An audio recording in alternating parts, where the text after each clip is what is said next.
Hi there, this is Tracy and welcome to my channel. I am all dressed up and ready to go. I don't know if you just saw that cool lightning, but I was supposed to go to a Red Rocks concert tonight and unfortunately we got really big storms, so we opted out of not going. But since I was all dressed up and ready to go, I decided that tonight might be a good night to tell you a little bit about me and where I came from and how I ended up making a narcissist video support kind of channel. So if you want to stay tuned, I will try to update you, and I think I'm going to start about 9 months ago because that's when I think my life drastically changed, and I want to share that with you. So thunder. All right, so 9 months ago, I live here in Colorado and my mother lived in Connecticut. And I was there for a visit and I got a call to her hospital from her lawyer, and I was like somehow calmed into becoming power of attorney, and I didn't really even know what that meant. And so my mother was in a nursing home and she'd been there for about 2 years at that point, and my little sister was in charge of her entire estate and all of her bills and everything like that. So I was brought in and they just kind of like, poof, you're the power of attorney. They had the papers ready and like, what was I going to say? You know, I'm 2,000 miles away, but okay. So I became the power of attorney to a mother that I barely knew. I would see her probably twice a year for lunch. When I would come there, that's about the time that she would give us, and that meaning me and my son when we would visit. But it was just like, okay, now I have to go to bed, I'm really tired. If I called her, and I would call her several times a week, but it was always when she was about to walk her dog, she was thinking the dog might need to eat, or, you know, something. There was always something. It didn't matter. I think I might have to go to the bathroom soon, so I'm not going to talk to you, or, you know, I should, like, I ate lunch a half an hour ago and I can't talk. So it was always an excuse, but I really didn't know her because even when we were there, she would cut our visit short. And so it had been probably 25 years or more, maybe 30, since we had like a family dinner together. So I became her power of attorney and quickly found out from the lawyer and all of this stuff that my mother's estate was kind of in bad shape, and she was paying $18,000 a month for a nursing home. And this is like rehabilitation kind, not like luxurious and pretty. It was a room, a bed, and food. And so I quickly learned that there was quite a bit of money missing from her estate, and she had to sell her house or go on Medicare. So it became a huge thing, and I had to, my sister was living there, the one who had been taking care of her estate. She was living in my mother's condo that I now had to sell, and she wouldn't leave. So it took about 9 months to get her out, but last January, through 6 months of eviction process and crazy amounts of money, we evicted her out of my mother's house. And when I went into it, the condo was horrific. It was $18,000 worth of damage, meaning carpets, walls, TVs ripped off the wall, every light fixture on the ceiling had no bulb in it. Nothing. Most of the electricity, like the, you know, wired in power smoke alarms, were just cut off the wall. My sister smoked, so she did have to, the whole house smelled like smoke, and we had to like repaint the entire thing to make it livable and list it. So, you know, lots of work to do, and here I am, power of attorney, and I'm stuck with this 2,000 miles away. So we get her out, I go in there. There was a basement, it was unfinished, and my sister had a cat. And she'd been there about a year with her cat and my mother. And in the basement, when my friends and I went down there and had to go buy light bulbs so we could see, when we walked in the basement, you know those 5-gallon drums, those things that you get at Home Depot, they're big and orange, right? Filled with cat poop. overflowing and just plopped, and then just all over the floor. There was also a ripped plastic hefty bag full of poop and cat litter. It was horrific. So anyway, cleaned up the house, got it on the market, sold it, moved everything, packed her entire life, sold, gave away. I had 3 days to empty 77 years of stuff. And after I did that, I put my mother on a medical jet because that was the only way that she could travel. And we had a doctor, 2 pilots, and a nurse in her bed, and me squished into this tiny little jet that got us here to Colorado.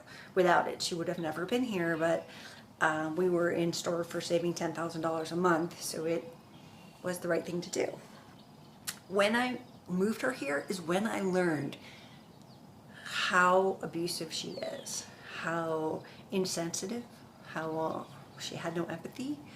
And I was seeing a counselor just to figure out, how do I deal with this? How do I set boundaries? I have a job, and she didn't respect it. She would call me up to 17 times a day and tell me that her feet were touching the bottom of the bed, or she was in pain, but she'd call the nurses 4 times and they're not coming. Well, she was telling me this, and I would talk to the nurses when I got there every single day she was here. And she was calling the nurses station after pushing on her button 76 times a day. Calling me, it was crazy. So I started to learn how to put boundaries on her. And I was educating myself and seeing a side of her that I never had before.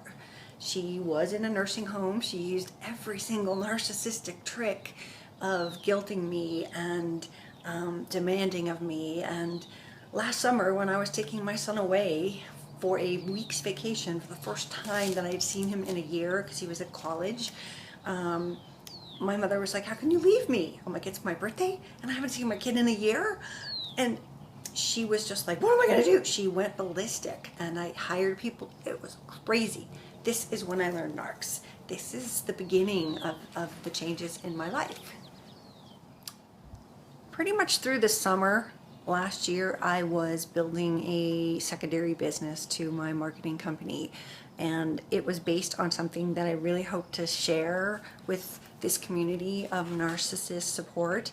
It's a platform in social media called Blab, and I fell in love with it, and I'm going to talk about it at the end so I can write some stuff down for you, but I think it's going to be a great tool for communication, and we'll tell about it in a minute. But I was building this business, and my mother, again, I'm working till 1 in the morning every night, and then being at her beck and call, and going and getting her, you know, a pink nightgown in this weight, and then I would get it, and she'd like, "No, I don't want that, get another one." And she just didn't care. It was like, "Do you understand that I can't shop for you for 3 hours a week?" So anyway, here we go. Sorry.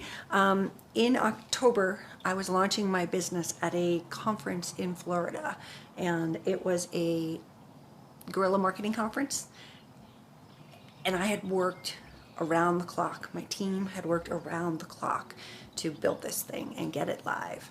And my mother started to understand when my first marketing video kind of sales thing was made, and she started to get it. She saw that, and I've never seen her so proud, and that was kind of cool. But she shortly got much sicker, had 2 surgeries in a week and a half, went into hospice, and I sat beside her bed she was there for 9 days. When she first was going in from the hospital to there, I had to explain to her what exactly hospice meant, and that they were not going to do anything else to save her, and she was basically internally bleeding. So, but she would not be in pain, and so it was a really hard decision, and I didn't have the support of my 2 sisters. They didn't even want to talk to my mother before she passed away, which, as mean as she was, you know, I think she did try, and no one deserves to die alone. So I was glad that I was there, and that opened up a whole new can of worms. But here I am launching my business, and they're about to put her into the hospice.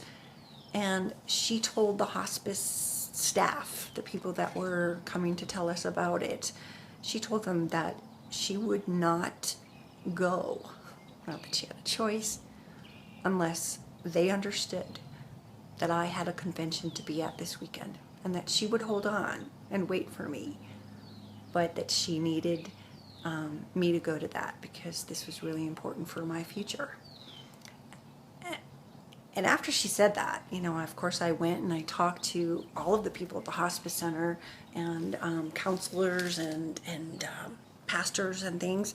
And basically they said that this is so uncharacteristic of her to be selfless that I had to go because this was her ticket to heaven. And the people at the hospital and my mother really convinced me that I had no choice and I was going. And I called every hour and I checked on her, and indeed she made it through that weekend. She made it 4 more days after that. I would talk to her several times a day, and for most of it she was pretty coherent. But then she passed, and that opened a whole new set of things. The month that she passed, I had found out that I had skin cancer. It was basal cell, and they got it all, but it kind of awakened some fears inside of me, fears of, you know, I'm here alone, and it was just, it opens a lot when someone even uses the word C in your name, basal or not. Anyway, so I had that removed. I had that right before she got sick.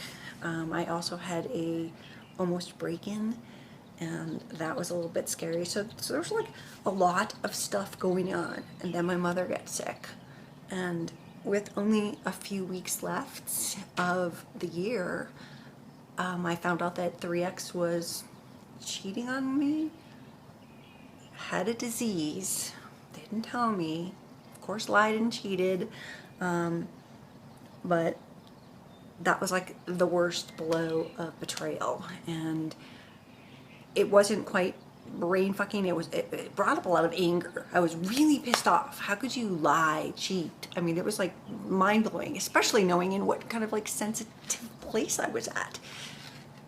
So when I found out, I walked out of his house. That's it, bye. Of course, he did what he did so many times, coming to my house and doing the whole crying thing and trying to explain to me, I just need you to explain, whatever. My narc journey really didn't start until March, and when March came around, it was after the last day in February when 3X did a really crazy grand finale. And so with that, I turned to the internet to see what the hell just happened. And at that time I wasn't even thinking my mother. I was clearly trying to understand how somebody that you've been with for 2.5 years can have black souls behind their eyes, how they can lie, and like, these were horrific things. One day I will have the courage to tell you about it, but I'm working on that. So I keep getting sidetracked, sorry.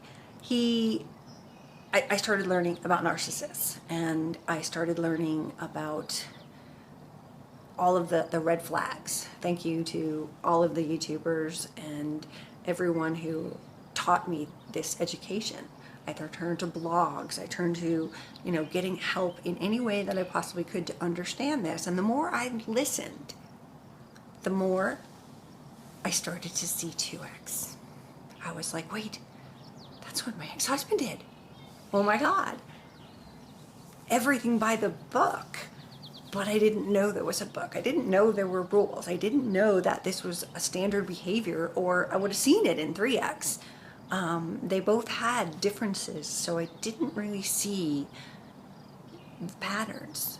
And when I did see the patterns, then the next thing was like, wait a second, why am I a target? What do I do? What is it about me that is exposing me to this? So I started looking it up, and I found codependency from the Spartan Life Coach, and found out from Ross Rosenberg just exactly the story of my life. So from there, it led to, oh my God, my mother's a narcissist, right? This explains that my toes are hitting the bed and all of these demands and selfish behavior and coercion our entire life to separate me and my sisters. It all just started rushing in, and I was learning and learning and learning. And as I learned, I said, I want to make a video. And I started making videos for myself. I was journaling my own self every day and just talking to myself and saying, this is how I feel, this is what's going on. And I would watch them and kind of rewatch them, and I saw myself getting better. I saw myself getting stronger, and so I decided to make my first video. If you go back and look at it, I definitely look sad, and I definitely look shocked, dark circles under my eyes, I couldn't sleep. After I went through the month of October when all of this happened, and my mother passed in November. But after I went through all of this, I couldn't sleep. I was like afraid someone's gonna open my window. I mean, like, it was just too much for me. And so the doctor put me on antidepressants, anti-anxiety if I needed it, and bingo, number 3 is sleeping pills. I've always had a hard time sleeping, but now I'm just like staying up until 3 in the morning working, just until I pass out, and then be back up at 7. Then I stopped eating. So it was a cycle that I was kind of in, and I didn't even know it. I was in this fight, flight, or freeze after it all happened, you know, kicked down with the 3X disaster, and it all started to make sense. So now I have built a YouTube channel, and I'm really proud to say, and I'm really thankful for everyone who's listening to me, because I have a voice and I hope to help people. And I have learned so much and come so far due to this same generosity of the narcissist abuse world and the YouTube world. So I'm giving back, and I'm really happy to welcome you to my channel. After I started the YouTubes, and I went from 2 subscribers to, yay, I hit over 200 this weekend, so that's kind of cool. Thank you so much, everyone. And after I started doing that, I started to do what I do as a business, which is make websites. So I'm making a website, and I will start to publicize it in some of my next videos. It's not ready yet, we're still working on the content, but it's basically going to be a huge resource center for abusive behavior and victims, and I'm gathering pieces from all over the place and hoping to make a directory of therapists that can help us by state, finding state agencies. That's our job tomorrow, is to finish the list of pretty much every domestic abuse agency by state. So we're really trying to make this big, and I really want to get experts to talk to me. I want experts to come on Blab with me, and that's what I'm going to talk to you about next. But I'm gonna go move over, maybe I'll bring the whiteboard here. Nah, I'll move over there and we'll talk, and I'll show you exactly what that is, because I think it's going to change the face of narcissist support, and I'll be right back. Okay, so this is what I want to teach you about today. We're going to talk about something called Blab.im. Okay, so Blab.im is a kind of new video conferencing social media tool, if that makes sense. And it kind of came around at the end of last summer, so it's not even a year old yet, and most people don't even know what it is. But when I learned about it, I fell in love with it as a marketer and as a tool that my clients could use as a business and help grow their audience. So what it is a live streaming video program that is like the Brady Bunch. So if you've ever done a webinar, you kind of have a section where you can leave comments and things like that. You can join a call. So basically what happens is they you go on Blab IM and you log in. If you have a Twitter ID, you actually need a Twitter ID. So you can create some new cool hidden secret narc Twitter handles just to join a Blab IM. And my goal is to try to get some really cool people to speak to me in one block, right? And then over here is the special guest star. And when we have the two of us on camera, every single time somebody joins us, their little head, it doesn't have to be their head, you can use this little egg icon that comes with Twitter if you don't want to have anyone see you, but every single person that joins comes along here, and they can interact by leaving conversations and leaving words in here, and then they can join the conversation. So my goal is to, like, if anybody has any connections to Dana at you know, the Narcissist Support Thrive After Abuse channel, I would love to talk to her. Wouldn't that be cool? People like Ali, I forgot his last name, Ali dude, and then we also have the Spartan coach. And you know, I'm going really big here. I will talk to anybody. I'm just like picking the ones that I can say off my name, you know, off the top of my head without screwing it up. But if we talked about, you know, a particular thing on the narcissist spectrum, it's very similar to when Dana or Richard, the Spartan coach, are doing Google Live, Google things that they're still a one-on-one conversation just like this. But here, it could be we are talking about the topic. And here's the cool part. You or anyone, the people who run it, can choose and invite other people on to ask us questions, engage, tell us a story, get help. Now, you can also be anonymous and leave stuff over here. And then you can also, if you want to step up, you'll need a microphone and you'll need a camera, you know, right, built into your computer's fine. You do not need a portable camera, a portable microphone. What does help, usually with sound, is that you can have like even earbuds from your iPhone or something. They do not need to be giant over the head.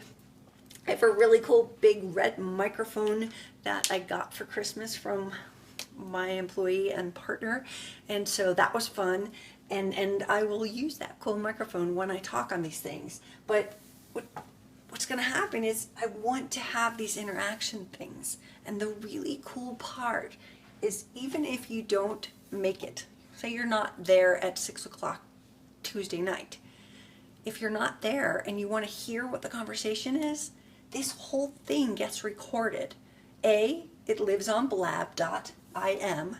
And the second part that's really cool is that it gets uploaded right directly with a big red button. So all of you YouTubers that are sitting here with channels and not actually engaging with your people, this is the answer. Now, maybe you don't want to, but if somebody joins and they get on and they start bashing you, I've already had one person, just one person, make a comment negatively on my YouTube channel. But I'm sure there's haters out there. I mean, there's haters everywhere.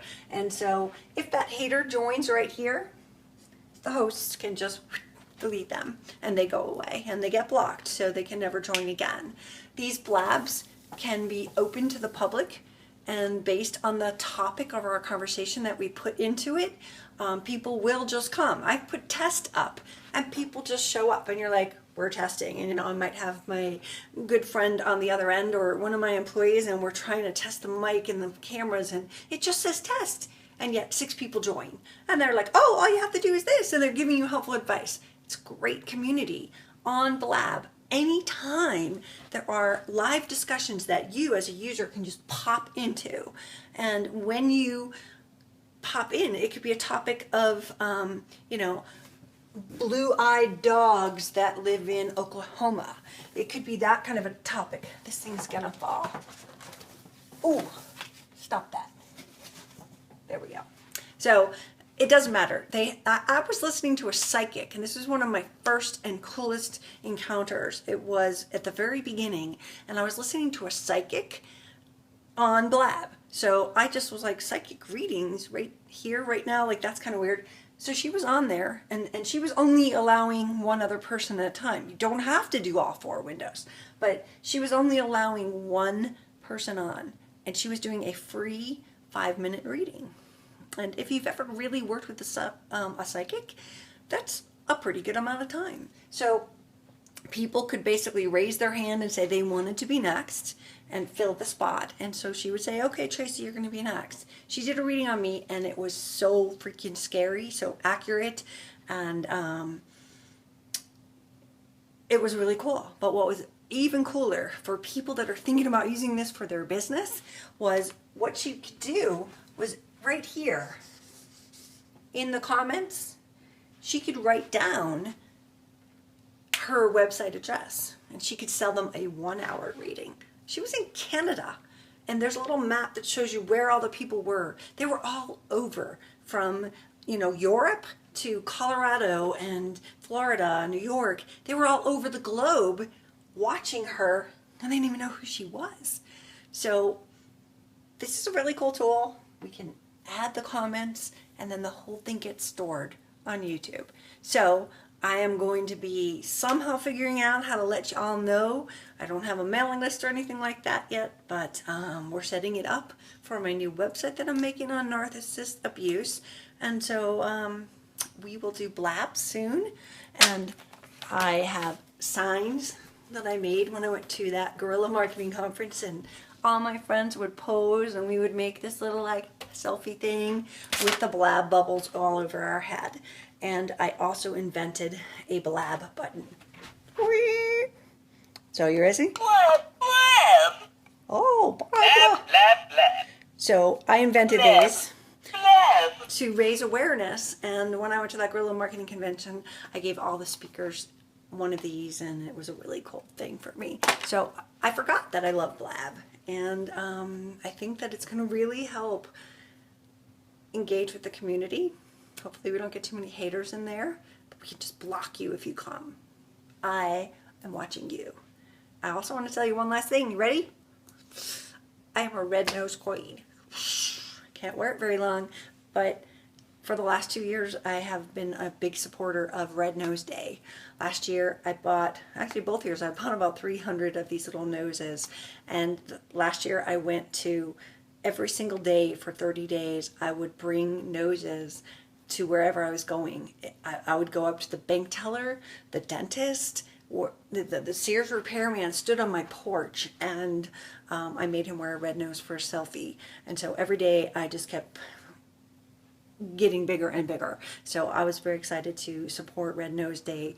This year I did it, only I did it differently. I took the same 300 noses, and I had 3 conferences, so I brought them everywhere. And it was really cool to get some of the social media marketing experts to wear red noses, like Chris Brogan.